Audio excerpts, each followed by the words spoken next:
Hello everybody and welcome back to the Endless Party. Hello. We're so glad you're here with us. So we actually wanted to talk a little bit about, how would we phrase it? I think it's just a concept called the self-fulfilling prophecy. The self-fulfilling prophecy. Yes, and I think you could explain it pretty So good. there's a couple different things with this self-fulfilling prophecy. So one aspect is we are shaped by other people's thinking. Mm-hmm. So what that means exactly is when people script us a certain way, and we've actually talked about this in a previous podcast. Mm-hmm. So when people tell us that we are certain things, and there's a few stories throughout this podcast that we share that people scripted us a certain way, and because of that, it was a self-fulfilling prophecy, so to speak. Now, the other aspect of a self-fulfilling prophecy is us, what we speak. And so, for example, I'm sure you've heard the phrase, he spoke it or she spoke it into existence. And what that means is it's a self-fulfilling prophecy. So if I say I'm going to do something and I go out and do it, I just had a self-fulfilling prophecy. Oh, that's a really good explanation. Does that make sense? I was really impressed. That made Hopefully that makes sense. That's better than I can explain it. So as well as talking about this concept, I'm actually really excited because today I get to pull some of my learning for my degree in marriage and family therapy and family science into this podcast. Super smart. So I'm super excited to just kind of incorporate a couple details I've learned from my degree as well as, real life experiences to explain how you can implement, this concept of self-fulfilling your own prophecies, like for the better, for good. Yeah, absolutely. And what's kind of cool about this is when it comes to the self-fulfilling prophecy, it can be a positive thing or a negative thing. It just depends on how you speak to yourself as well as what you allow others to say to you and how you allow others to impact you. So I kind of think the first thing I want to talk about, the first part of the podcast, is I want it to be how others speak things into existence how for others them. kind of How you you. allow others to script you. And I think mainly this happens critically in our development. I think mostly this happens when we're developing as children. Absolutely. And so I'm going to share a story. So when I was in 7th grade, I had just moved to a new city and I was in a new school. And I was at a pretty critical age in my life. I was 13. So I was starting to be a teenager. I was starting to grow and mature. And this was kind of the time in school when I feel like girls are really self-conscious. Middle school, I feel like is just kind of rough for a lot of people. Girls, but boys, anyway, I think it's like their time to shine. Kind of, I think. They're like... So I loved middle school. He loved middle school. I hated middle school. It was horrible. So anyways, I had just moved to a new city, and I think feeling self-conscious, I started to sign my papers, Amazing Meg, Wonderful Meg, Miracle Meg, and I would turn my papers in, and I didn't really show anybody else. I just, as I was more for yourself. Pretty much, as I was putting my name on the paper and turning it into the teacher, I did that. And so I started submitting my assignments like this, and well, one day I got all my assignments back, and there were big black X's through the portions what a tool of a teacher. through the portions of the paper that were, that I was using to affirm myself. Right, so miracle, big red X. Big black X. And as well as that, this teacher personally went to my mom and told her what I was doing and told her that it needed to be put to an end. And I remember feeling so stupid. I was like, oh my word, I must be just... I must not be amazing. I must not be these things, And like I said, I wasn't doing it in a way that was very flashy. I wasn't showing the class. I mean, it also kind of shows and also going back into human development, child development, I was, in the phase where you are 13, you are more egotistical, thinking more about yourself. But that really wasn't my... Well, it was more so... I was just very self-conscious. Right, so instead of this teacher coming to me and being like, you are amazing and this is awesome, and blah, blah, blah, blah, and helping me work through this, instead, I had that big black X through those words describing me, and I was left to feel so dumb. But what happened because of this experience, instead of taking it as something that maybe I'm not this. I think what happened is there was this fire within me to prove that I was someone special. And I ended up, You used it as like fuel. I used it as fuel to kind of burn the She ended fire up as inside. valedictorian, so that's what's up. Okay, and what really happened is I set out to prove to myself that I was someone special and set out to develop hobbies and to discover who I really was. Mm-hmm. However, this experience, what could have happened is I could have believed what that teacher told me and then lived the rest of my life, which sounds pretty dramatic, but lived the rest of my life believing that I was a nobody. And it sounds dramatic, but I think that happens to a lot of us It's because all of crazy. us get beaten down at times, right? Oh, absolutely. I mean, first, like, what a garbage human. So, No, it's true. Like, what type of person would do that? You can do it in a better way. And on the flip side, I've shared this story before, but I had the opposite experience right. in 3rd grade. I was scripted as the kid who was just, quite frankly, dumb. And I was in all the special help classes and all, everything. And then finally it was my 3rd grade teacher that was like, someone's opinion of you doesn't have to become your reality. And then I entered the poetry contest and I won the poetry contest, and then I thought, wow, I'm actually a pretty good student. And from then on, I started to improve, and then by 5th grade I got straight A's all through high school. Right. From 5th grade through high school. And it's like, that's the difference that one person can make, right? Is like, I actually believed not all the naysayers, but I finally believed the one person that told me I could do it. And luckily for you, you didn't believe the one person that told you you couldn't be amazing. Right.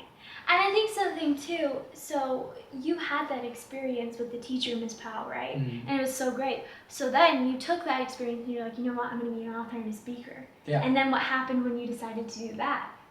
People again told you. Oh yeah, that's what actually I wanted to interesting ask. too. So as soon as I was like, actually, I changed my major in college because I was on track to be a dentist. Horrible idea. That wasn't right for him. It wasn't it for me. And then one day I just kind of had this epiphany after prayer and all the things, and I was like, wow, this is what I want to do. I want to be an author and a speaker.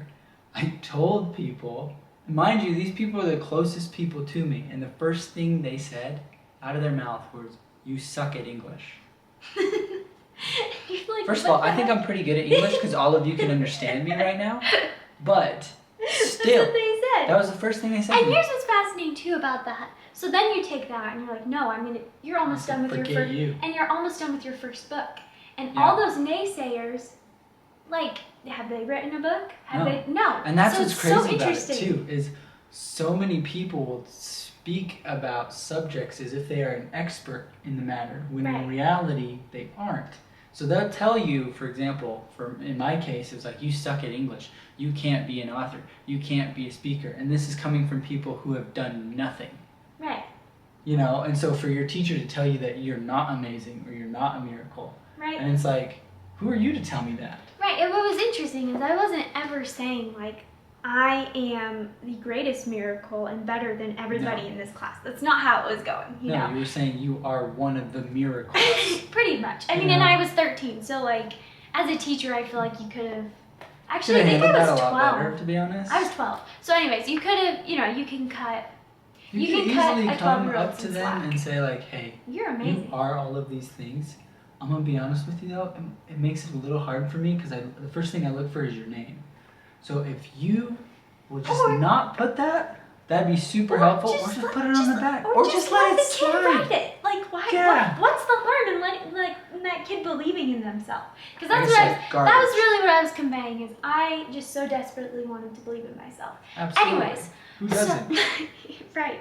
So I think as adults, as educators, as people who are are given this responsibility to influence people, I just encourage all of us to recognize the way in which you are scripting and impacting the young minds around you. Mhm. And as a mom, I think something I've had to correct and work through is, sometimes one baby is a little bit fussy. Yeah. And it's real, twins. and sometimes it's really hard not to script that baby as like the mad baby. Angry baby. And I think, and even Elijah and I were kind of starting to do it a little bit, and then we pulled each other aside and we were like, wait. Say this. This isn't how this is gonna go. I was like, this baby is not going to be known, for being mad. And so what we switched to doing is we started telling this baby, you're happy, you're nice, you're this, you're that, and this baby has actually become happy, nice. Awesome. So it's interesting. I'm like, is it even the person's, is it even that young person's fault that they're like doing that action, or is it on you, the way your child is behaving? I don't really know. No, it's absolutely. Just fascinating. It's actually kind of cool because in Meg's family, we've actually seen the positive side effects of this. Yes, we've seen a really positive. In her little brother. Yes. And what's been cool is because her youngest brother, not youngest brother, but second one of my younger youngest brothers, yeah. He is deemed as like the little man of the house. He's responsible. He knows he's where everything trustworthy, is. He's always crafty, willing to help. He's intelligent. Yeah, and because of that, he is all of those things. He's incredible. It's pretty cool because everybody turns to him. When we babysat him last summer, there was a problem with their pool. Mm-hmm. And growing up, my dad was a landscaper, so I know all the things about pipe, right? And I was like, Eddie, I need pipe glue. And he's like, what's pipe glue? And then he explained And I was like, it. well, pipe glue is for pipes, and it's this color. And he's like, oh yeah, I know exactly where that is. And he takes me down underneath the house to this random bucket that's jumbled full of all the things, and he pulls out the pipe glue, right? And that's just a small example, but because he's been scripted in a positive light, he is all those things that Meg mentioned. He's intelligent, he's crafty, he knows where everything is, he's reliable, responsible. And it's pretty cool to see the impact that they can have on somebody. Right. It's pretty cool that what my parents have helped him become. Yeah. Because of all of those positive affirmations. Mm-hmm. And so, like with our kids, things we always try to tell them is you persevere, you go the extra mile, you're kind, you're brave, you're smart. You're sympathetic, you're understanding, you're right. Like you try to script them in a way and that's they're 4 months old. They have no idea what we're saying. But I think they do. And I think it's a really good habit because, even sometimes they're having a really hard time going to sleep and we'll be like, baby, I know this is hard, but like you're strong and you can do this and you can go to sleep. I'm gonna be honest. And they do. It's pretty cool. And like it's cool because just to bring up like lullabies and nursery rhymes, and it's like, why are they the way that they are? Why are these lullabies set up the way that they are? Right? So for example, Rainbow Connections, or Somewhere Over the Rainbow, or When You Wish Upon a Star. When You Wish Upon a Star. All of these things are like dream big. You Make can your do it. dreams Believe come in true. yourself. Like fly. And it's pretty awesome because your entire childhood, what kid doesn't believe all those things? Yes. They believe that they can accomplish anything, and then unfortunately you run into teachers like Meg had, or just people in general that tell you that you're not amazing, you're not a miracle, and unfortunately we believe that stuff. I think too, just take a second to imagine what would happen if your parent or the people who influenced you as a child only told you that you could. Right. Only told you that if you put in the work, your dreams would happen. Only told you that you worked hard, that you were smart, that you were intelligent, that you were talented. What do you think would happen to all the people in this world? Well, what would they start to believe? That. We would see exponential growth in all aspects of society because people would start inherently believing in themselves, and because of that, they would start accomplishing the goals and dreams that they have in their minds that only they can bring into fruition. Right. So like if you are in a position of influence for good. Yeah. And script those people around you with positive traits, and if they are someone who is willing to be influenced, you can watch them rise up. Yeah. Super cool. So it's just really inspiring. I think it's pretty awesome. So the second part of this podcast is now talking about what you yourself can do. Yeah. So Elijah and I are very much of the mindset of proactivity. So life is our responsibility, and the outcome of our lives are based on our choices, not the outside influences. Right. So although I think sometimes children do get a free pass of being like, this is how they were scripted. However, if you're now an adult or now someone who can, make choices for yourself and have like the development within your side, within the maturity and development to start to take on responsibility. You're an independent person. You're now not dependent. Yeah. I think that's when you can start to create these self-fulfilling prophecies. And here's something that's interesting too. I don't think you have to be an adult to start doing this. I mean, I started doing it even when I, 7th grade. Oh yeah. When this teacher, Oh yeah, you can start now. You can start now, right? Yeah. So, self-fulfilling prophecies. So, super cool. So, Elijah and I are under this, have this belief that you can speak things into fruition. And something that I learned that's super cool within the realms of marriage and family therapy and family science, it's this word, it's called transformational figure. And what's super cool about it is within our family history and within just socially, our families normally follow these patterns and habits. Traditions, patterns, whatever, yeah. And sometimes they're very negative. For example, this one is just one that comes to mind. Normally, women kind of take the back seat, and are kind of told, you can't do this, you can't do that. Maybe you're not an equal with your husband, I'm talking about kind of like that. You know what I'm saying? No, absolutely. But as a mother, you have this opportunity to be this transformational figure within your family's history and to say, actually, no, I'm an equal with your father, and I can be strong and intelligent and smart, and then you can pass all of those that positive thinking onto your daughters. I think a second example is kind of mothers, daughters, and body image, which is another concept I talked about in an earlier podcast. But maybe you have this long family history of women having horrible self-talk about their body image. But as a mom, you can change that for your own daughters. And you can say, no, I'm going to talk really positively about myself and have positive body image. And then what happens is your daughters will start to have this positive body image. Last example, you can have a whole family line that maybe doesn't believe in Christ or doesn't have a belief in something. You can be that transformational figure to flip it. And you can say, no, I'm going to develop... Generations will be influenced because of it. Yes, I can develop this faith in Christ, pass it on to my children, and my children can teach their children. Right. And this whole thing reminds me of this quote that Jordan Peterson actually expressed in his book, 12 Rules to Life. And he's kind of talking about transformational figures and the influence you can have on, your posterity and people around you.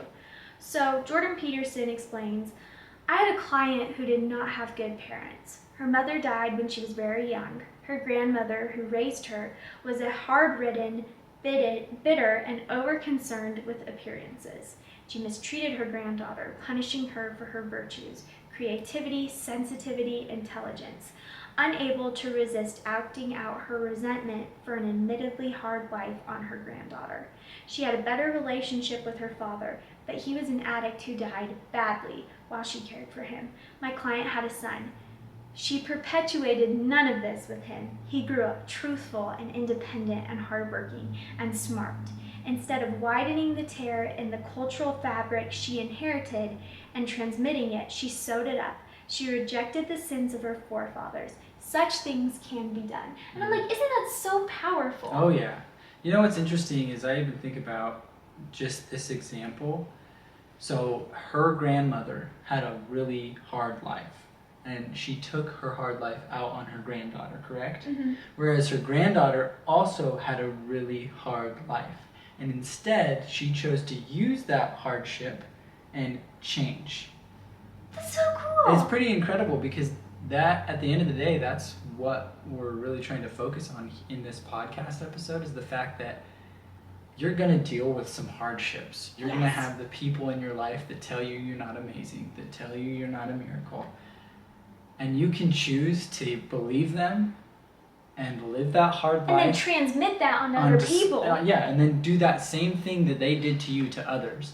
Or you can choose to change and recognize that someone's opinion of you doesn't have to become your reality. And then you can be that transformational figure. So cool. So, people who experience evil may certainly desire to perpetuate it, to pay it forward, but it is also possible to learn good by experiencing evil. A bullied boy can mimic his tormentors, but he can also learn from his own abuse that it is wrong to push people around and make their lives miserable. Someone tormented by her mother can learn from her terrible experiences how important it is to be a good parent. Many, perhaps even most of the adults who abuse children were abused themselves as children. However, the majority of people who are abused as children do not abuse their own children. This is a well-established fact, which can be demonstrated simply arithmetically in this way.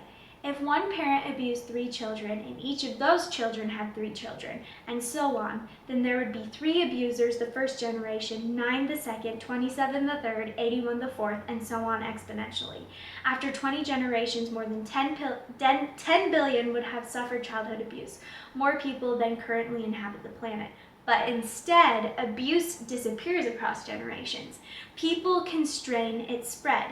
That's a testament to the genuine dominance of good over evil in the human heart. Mm-hmm. And I just think that's so powerful because it just kind of expresses that within our hearts there is this like power to do good. Mm-hmm. And there is an equal power to do evil, but I would argue that the human heart, is more likely to err on the side of good. I think people are more often inherently good than bad.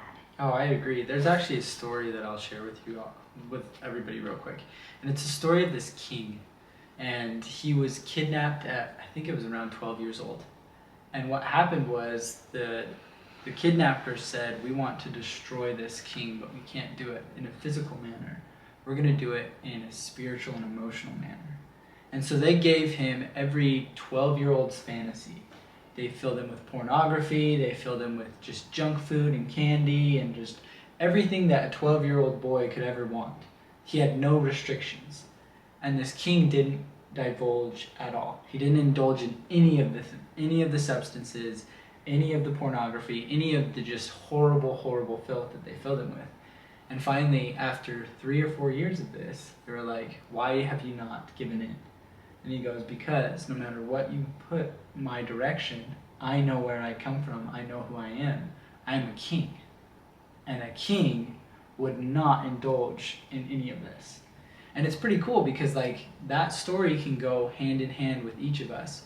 Even if we are kidnapped and belittled and just run through the ringer, we can remain those kings and queens and realize that we are incredible. We are amazing, no matter what comes our way.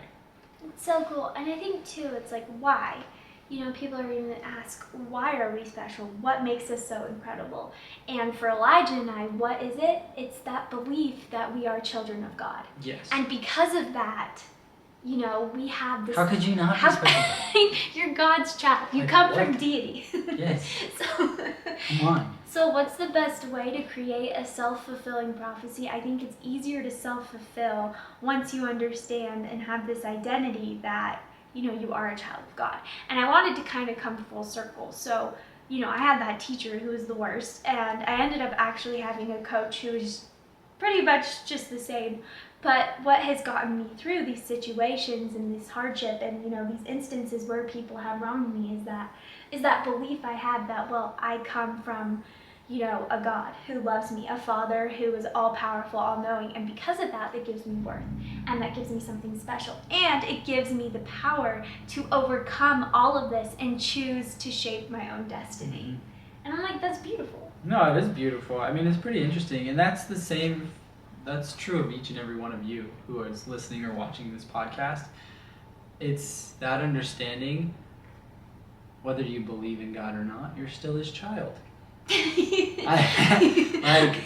That's just the reality that we kind of want to share with you today, is the fact that you are a child of deity and you are a child of God. So regardless of what you go through in this life, that is enough. That should make you feel special. That should make you believe in yourself, because the one being in the universe that is all powerful, believes in you. Boom. Need we say more? Need we say more?